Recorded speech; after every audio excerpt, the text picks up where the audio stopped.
Olá meninas, eu tô falando baixinho porque eu tô na casa do meu pai e ele acha um pouco, sei lá, doideira filmar, então eu tô falando bem baixinho. Vocês têm que deixar no volume sempre pra ouvir. Eu tô na casa do meu pai, estou andando de bicicleta. Ai, tô muito cansada. Cansa, tá, gente? Ali tem uma piscina e tudo. Cansa muito. Eu não sei se eu consigo filmar andando de bicicleta, mas eu vou tentar, gente. Olha a bosta que eu vou fazer por causa de vocês. Mentira. Deixa eu virar a bicicleta.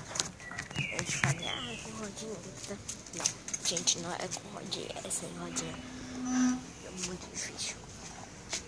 Não de andar, mas sim de... É muito difícil. Gente.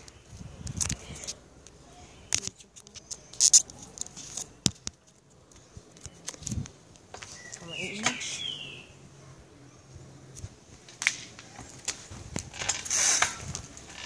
Gente, tô morrendo de medo, gente. Deixa eu virar. Não consigo virar, gente. Vou dar uma pausa e já volto.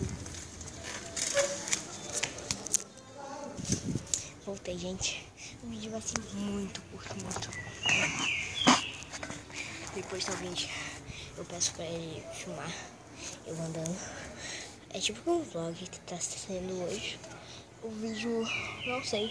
Acho que eu vou continuar. Eu vou pausar, desligar meu celular. Depois eu vou ir pra rua e vou pedir pra ele me gravar andando. Foi isso. Espero que tenham gostado. Não, gente, essa vai ser a parte 1. Eu vou ter a parte 2. Foi isso, espero que tenham gostado. Se gostou, deixe seu like e vê a parte 2. Beijos.